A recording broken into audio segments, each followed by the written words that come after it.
Buenos días, mi nombre es Mariana Mendoza, soy médico cirujano de la UCA y vamos a iniciar con la segunda clase de fisiología endocrina con fisiología de la glándula hipófisis.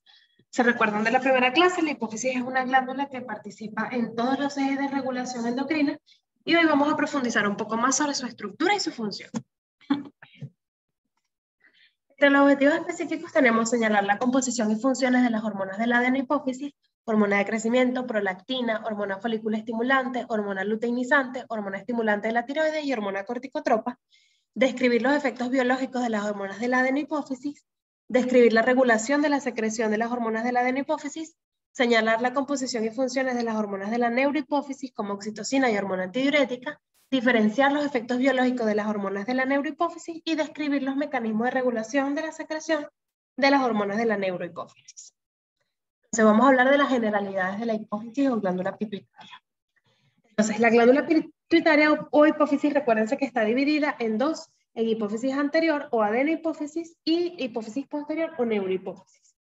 Ellas incluso tienen diferente origen biológico. Entonces es una estructura que es una glándula que está ubicada en la silla turca del efenoide, pero está dividida en dos, ¿ok? La hipófisis posterior tiene un comportamiento más como si fuera un órgano nervioso del sistema nervioso central y la hipófisis anterior tiene un comportamiento más como una glándula endocrina como tal.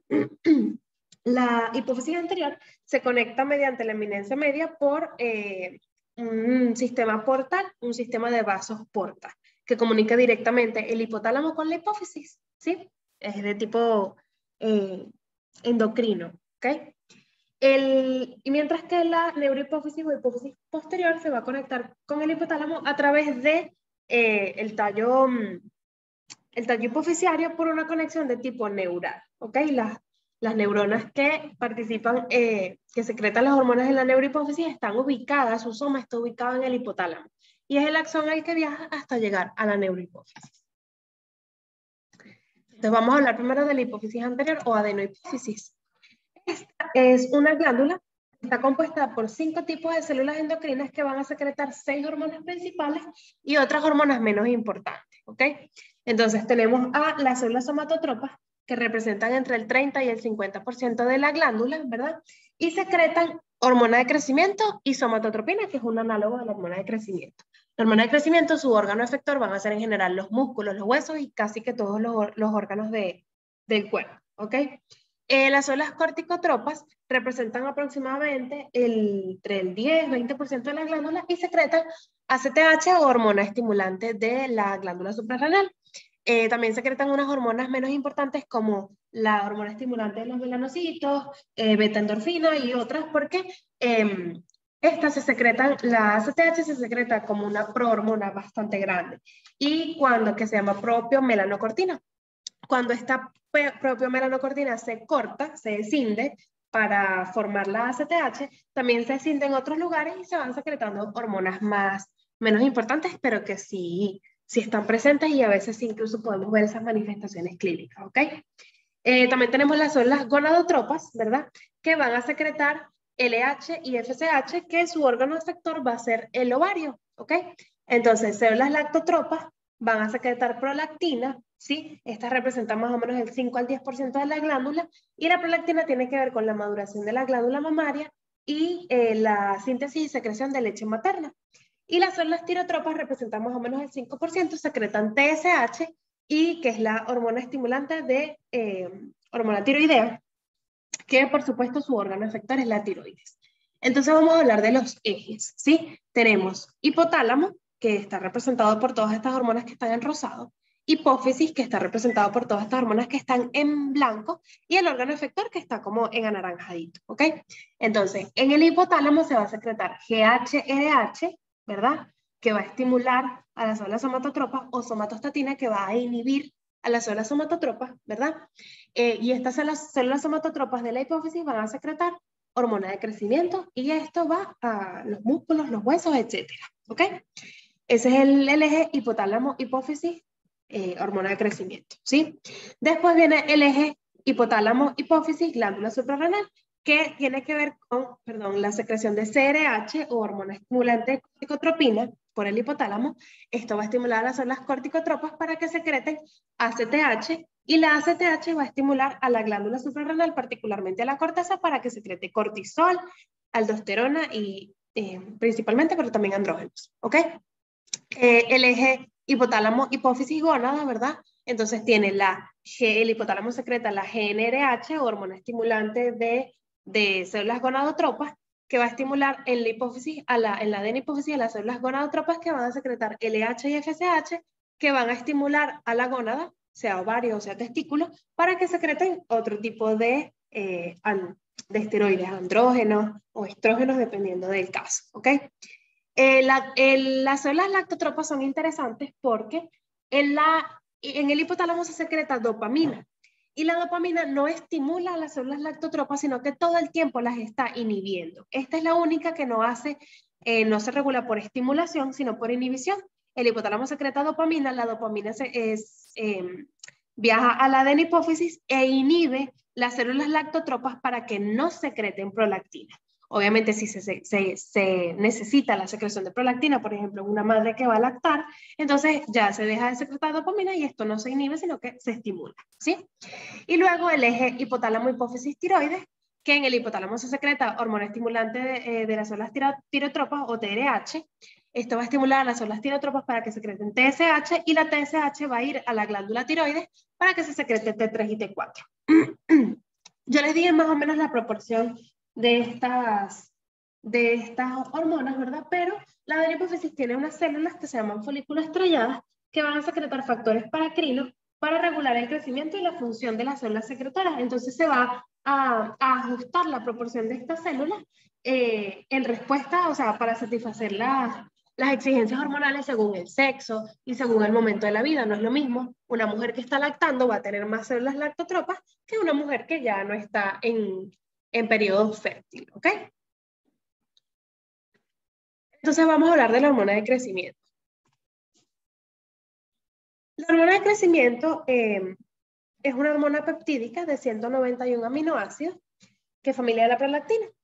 Y está regulada principalmente, como acabamos de ver, por dos hormonas, la GHRH o hormona estimulante de secreción de hormona de crecimiento, o la somatostatina. La GHRH secretada por el hipotálamo para estimular la secreción de hormona de crecimiento, y la somatostatina es secretada por el hipotálamo para inhibir la secreción de hormona de crecimiento. ¿Ok? El receptor de la hormona de crecimiento es un receptor que es un dímero. De hecho, la hormona de crecimiento se une a una fracción de este receptor para circular citoplasma en el torrente sanguíneo, y luego cuando llega a la célula efectora se une con esa otra fracción, con ese otro monómero, y se forma un dímero funcional. Ahí es cuando entonces este dímero funcional está acoplado a las vías de JAK-STAT y MAP kinasa, etc. Y entonces se van a generar los efectos. ¿Cuáles son los efectos? Entonces, la hormona de crecimiento tiene efectos directos e indirectos. Los efectos directos están dados por la propia hormona de crecimiento. Ella directamente estimula la célula blanco y se van a producir algunos efectos, como el crecimiento epifisiario, principalmente de los huesos largos, pero de los huesos cortos también se estimula su crecimiento. El trofismo de los tejidos, la aumentan en grosor, en tamaño y en cantidad de células, ¿ok? Y los efectos metabólicos que están relacionados con el anabolismo proteico, es decir, síntesis de proteínas, el catabolismo lipídico, es decir, degradación de lípidos, y el catabolismo de carbohidratos, es decir, degradación de carbohidratos para usarlos como fuente primaria de energía. También la retención de sodio y potasio y la absorción de calcio, porque necesitamos absorber más calcio si vamos a favorecer el crecimiento epifisiario para favorecer el crecimiento de los huesos largos. ¿Okay? Eso tiene unos efectos globales. Los efectos globales son el aumento de la masa corporal, la disminución del tejido adiposo, el aumento de la talla o el grosor de los huesos, el aumento del tamaño de los órganos, un balance nitrogenado y fósforo positivo, porque estamos excretando menos nitrógeno del que consumimos porque estamos creciendo, ¿ok? Y disminución del nitrógeno ureico y de la concentración de aminoácidos en sangre. También tenemos unos efectos indirectos. Los efectos indirectos de la hormona de crecimiento están dados por una hormona que se llama factor de crecimiento similar a la insulina, o IGF-1, o somatomedina C. Tiene esos tres nombres, ¿ok? La hormona de crecimiento llega al hígado y en el hígado entonces se sintetiza este factor de crecimiento, ¿ok? Es interesante porque para que la hormona de crecimiento cumpla su función, deben haber concentraciones normales tanto de IGF-1 como de T3 y T4, que son las hormonas tiroideas. Entonces, si una persona tiene enanismo de algún tipo, puede ser que tenga un problema con la hormona de crecimiento, pero también puede ser que tenga un problema con el IGF-1 o con la tiroides. Entonces, son pacientes que hay que investigarlos porque en endocrino todas las hormonas están conectadas entre sí, todas se estimulan y se inhiben entre sí, todas trabajan en conjunto para lograr un efecto, y en este caso, pues la hormona de crecimiento necesita de IGF-1 y de T3 y de T4, ¿ok? Los efectos indirectos dados por la IGF-1 son la estimulación del crecimiento epificiario, que es igual que la hormona de crecimiento, el anabolismo proteico, que también es igual a la hormona de crecimiento, pero tiene una actividad antilipolítica, es decir, que inhibe el catabolismo de los lípidos, más bien almacena lípidos, y tiene una actividad insuliniforme, que quiere decir que aumenta la síntesis y la secreción de insulina en respuesta a los nutrientes, y también aumenta la sensibilidad de insulina en los tejidos periféricos, ¿ok?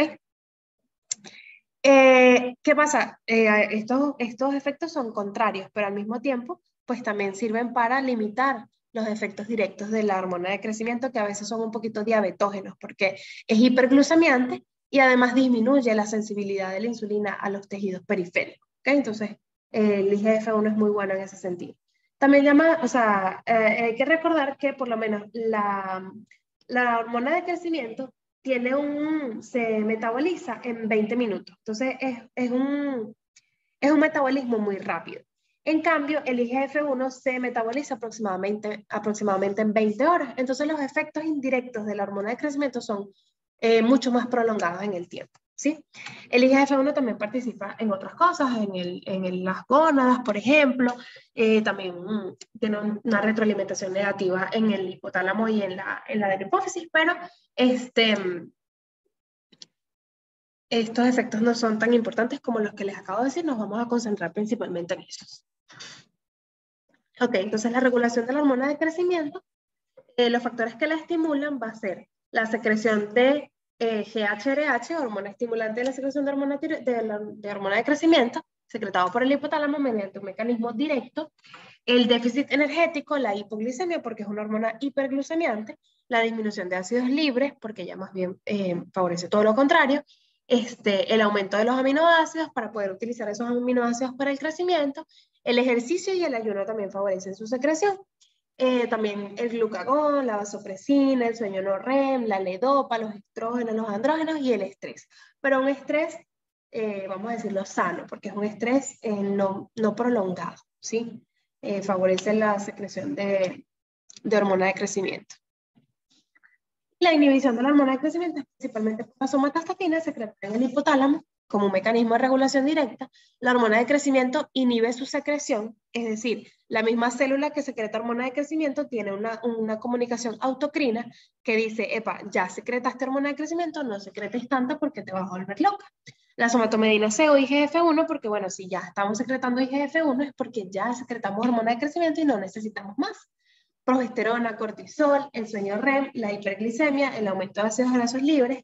El envejecimiento también es muy importante porque, bueno, la hormona de crecimiento tiene un pico de secreción durante la niñez y la adolescencia porque es cuando más necesitamos crecer. En cambio, a medida que envejecemos ya no necesitamos tanto de esta hormona y esta hormona disminuye su secreción, ¿ok?